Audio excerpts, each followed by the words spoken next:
Hello world, I'm Rich, and it's Rich's World Beer Tour. Sitting down with Pete, little red, white, and blue. We're filming this on the 4th of July. Sitting down in the fire pit, got the barbecue crackling here, getting ready, and we snuck away from the rest of the group, so we're gonna have a beer. And it's one that Pete brought back from a trip out east. Vermont. To Vermont. The Vermonster, bourbon barrel aged. Let me see. Yeah, the Vermonster. Rock Art Brewery, and this is one you were at, right? Yeah, I went and visited the brewery. I was able to taste the Vermonster. I brought one of those back. Yep. We like that. This is their barrel-aged version of that now. Looks like July. It doesn't really give the year, but it says July. It's when it was bottled. So we're assuming July of 2014. So it's a year old. 100 IBU, 10% ABV, aged in bourbon barrels. Any guess how long? Did they say anything of that? No, they didn't. But it's their definitely their barley wine. So. Okay. Pete was reminding me of our review of just the Vermonster, not the barrel aged, and it was that we were quoting. We were talking about it tasting like it was barrel aged. So it'll be interesting to see how this tastes now that it is barrel aged. Pouring fairly Aggressively aggressive. Little overcast day, so it might actually show well. Nice fingers worth ahead, and it is a murky brown. Wasn't that a gal from the 80s? Murky brown. It's she had her own show. Didn't she? She had her own show. Dark, murky. You know what? Mine looks. Yours got some light down coming through. I don't know. Maybe there's a little something in there. Are you? Maybe I'm. I don't know. Maybe I'm getting your finger through it. No. Yours looks a little lighter. Little lighter down. Whatever. It's still a murky, opaque brown. Typical barley wine sort of color. Yeah, not clear. Right. Some of them are clear, and this is definitely opaque. You're not seeing through it. Head's holding pretty well. I'm getting some hop and some sweetness. Raisin is what I get right away. A hint of booze. Yeah, it's hard to. With the barbecue is absolutely. I'm smelling. Charcoal is I'm killing. smelling barbecue. Yeah, and that's doing this by the barbecue is not doing it justice because the smoke. I don't know if we're interfering. It's blowing right over the camera. Oh wow. I did get the raisin, but in a bourbon. Yeah, folks, this is not the Canadian forest fire smoke. Yeah. This is barbecue smoke. Let's dive in and give more taste than smelling our barbecue. Cheers, world.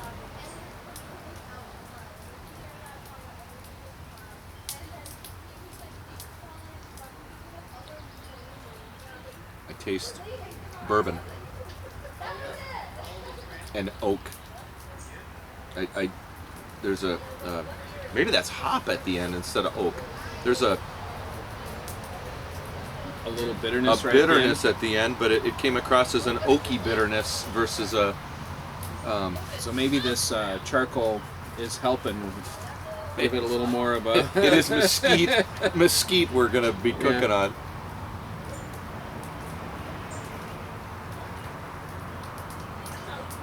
We let it warm up a little bit, but it's probably 50 degrees, somewhere in there. Maybe even a little cooler than that yet. But I get a sharp bitterness at the end. I get booziness up front. I don't get a lot of raisin. Or the typical bourbon sweetness that you're used to, huh? This is a very hoppy barley wine. I don't know. We should have watched the review before. See our tasting notes on the. Frankly, I'm not. The barrel aging isn't doing this as much justice as I had hoped. I was hoping this was going to bring out some other things from the barrel, some vanillas, some caramels, some other things to enrich the flavor. Yep. If anything, and this is just, I mean, we've had 4 sips. If anything, I think the barrel aging takes this beer down a little bit. The barley wine was the star of the show before. and it had hints of barrel character. This now has a lot more booziness to it, and seems to be less barrel character. But taking so much booziness in it that it's taking away the character of the barley wine. Because all I get is the alcohol warmth, I get the bourbon up front, and I get the hoppiness towards the end. I'm not getting a lot of other sweet raisins. I agree with you. I'm not that it's bad. I'm not going to say that, but I'm disappointed that it's not. This is tasty. What I was hoping it was going to be. Yep. It's still good, but it's not what I was really hoping it was going to be. It's still good, but we're talking yeah. with a downward tone, so we're disappointed. You can tell. Yeah. And not to rock art. Don't take it as wow. I hate when you give a bad review, but and not that this is a bad review. I'm going to give this an 8.5. I think it's still a very good beer. I just think the barrel aging has taken it down a step. Has degraded it. What I think was a really good beer. And maybe this thing, age it 5 years. Some of you guys out east that get the Vermonster and barrel-aged Vermonster, can you put some comments down below? Has anybody aged this and they've taken this where it's detracting, and maybe 5 years from now, oh, Rich, I left one in the cellar and it's awesome after 5 years. Those are kind of some notes that I'd love to have, because if you get your hands on one, then we know to chuck it away for 5 years and put a reminder on our calendar or something. And enjoy it then. Yeah, because there are some beers. We've got a barley wine here, a barrel-aged barley wine in Minnesota, that it is boozy as heck right up front. You let it sit a year and it is the most caramely, oh, it's just gold. So maybe this is one of them. If you've tried it, put your notes down before. I'm going 8.5.